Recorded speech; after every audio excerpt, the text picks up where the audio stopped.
Sidang perdana gugatan perdata yang dilayangkan Paiman Raharjo melawan Roy Suryo dan 6 orang lainnya digelar di Pengadilan Negeri Jakarta Pusat. Paiman Raharjo melayangkan gugatan perdata atas keberatannya terkait tuduhan sebagai otak di balik dugaan pemalsuan ijazah Presiden Joko Widodo.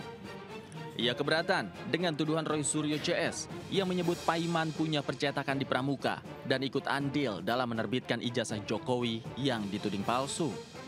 Sayangnya, sidang perdana terpaksa ditunda karena 6 tergugat yakni Roy Suryo, Egy Sujana, Dr. Tifauzia Tiasuma, Rismon Sianipar, dan lainnya tidak hadir.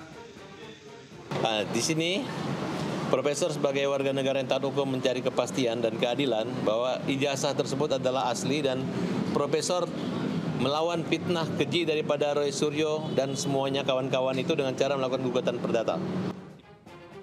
Penggugat berharap nantinya hakim dapat memutus bersalah para tergugat agar nama baik Presiden Joko Widodo dan dirinya sebagai pendidik bisa pulih.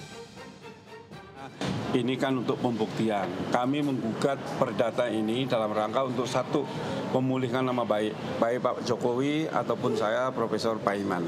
Yang kedua, kami ingin Pengadilan Negeri Jakarta Pusat menetapkan mereka bersalah. Karena terkait tuduhan ijazah palsu Jokowi, ini aduannya sudah diberhentikan oleh Barreskrim. Dalam gugatan tersebut, Paiman Raharjo juga menuntut uang ganti rugi sebesar 1,5 miliar rupiah. Dari Jakarta, Rani Sanjaya, iNews melaporkan.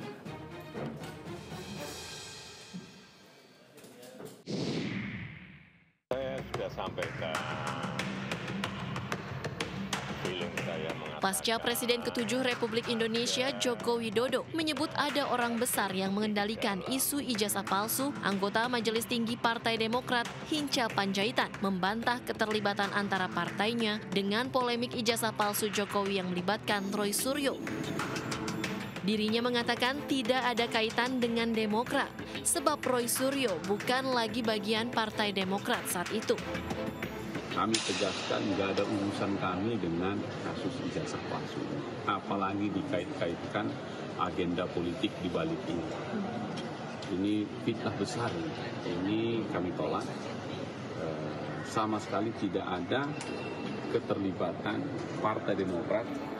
Hinca menambahkan bahwa dirinya menjabat sebagai Sekjen DPP Partai Demokrat saat Roy Suryo mengundurkan diri. Tim Liputan iNews melaporkan.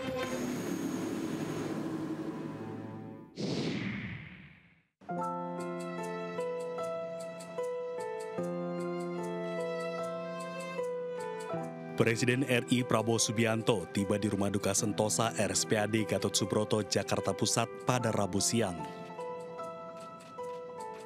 Kedatangan Prabowo untuk memberi penghormatan terakhir kepada ekonom senior sekaligus mantan Menko Bidang Ekonomi Keuangan dan Industri Kwik Kian Gi. Kedatangan Prabowo langsung disambut oleh keluarga almarhum Kwik Kian Gi. Usai memberi penghormatan, Presiden berbincang dengan keluarga Kwik Kian Gi dan duduk dalam satu meja di dalam ruang duka. Saya merasa dekat sama beliau. Beliau banyak kasih nasihat ke saya. Bahkan beberapa hari yang lalu pun mengirim WA ya, memberi saran-saran. Beliau masih terus memberi WA. Saya kira itu yang bisa saya sampaikan ya, kita Indonesia kehilangan putra terbaik. Jenazah Kwik Kian Gi rencananya akan dikremasi besok, Kamis 31 Juli 2025 pukul 11 waktu Indonesia Barat. Upacara kremasi hanya dihadiri pihak keluarga. Tim Liputan iNews melaporkan.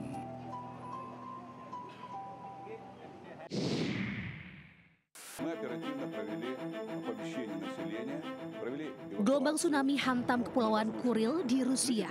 Usai gempa bawah laut berkekuatan magnitudo 8,8 di Semenanjung Kamchatka. Sejumlah bangunan di kota kecil Severokurilsk hancur dan menyeret sejumlah fasilitas termasuk pabrik pengelolaan ikan ke laut. Otoritas pemerintah setempat mengumumkan perintah evakuasi ribuan orang yang berada di kawasan terdampak bencana.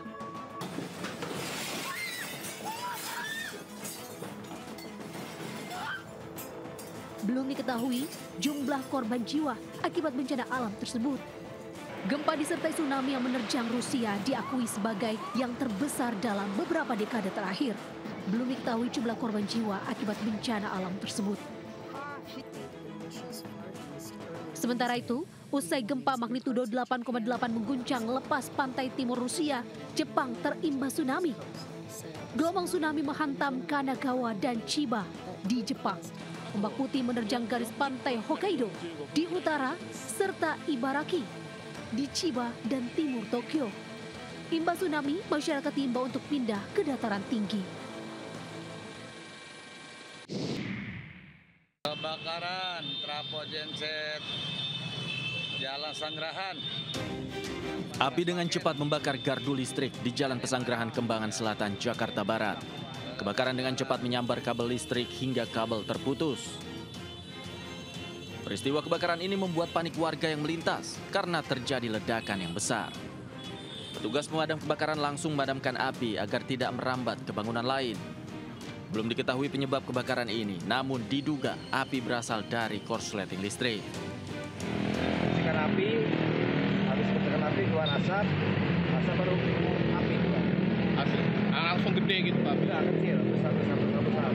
Cepat, besarnya cepat. Oh gitu. Sempat ada suara ledakan Pak? Ada, 2 kali. Tidak ada korban akibat kebakaran ini. Sementara petugas PLN terus melakukan perbaikan gardu listrik. Dari Jakarta, Miftahul Gani, iNews melaporkan.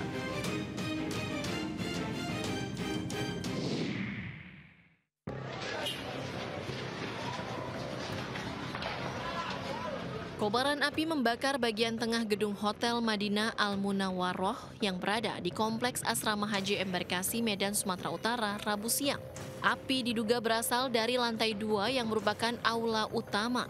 Saat kebakaran tengah berlangsung pelatihan pendampingan masyarakat yang diselenggarakan oleh Balai Wilayah Sungai Sumatera Utara di lantai 4 gedung.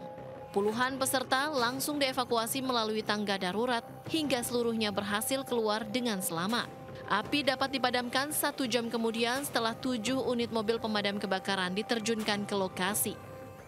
Resepsionis Pak, tiba-tiba pada lari turun ke bawah keluar, terus nggak taunya ada kebakaran. Terus tadi kondisinya gimana? Kalian dievakuasi melalui mana? Ini melalui pintu belakang Pak, karena pintu depan udah habis semua.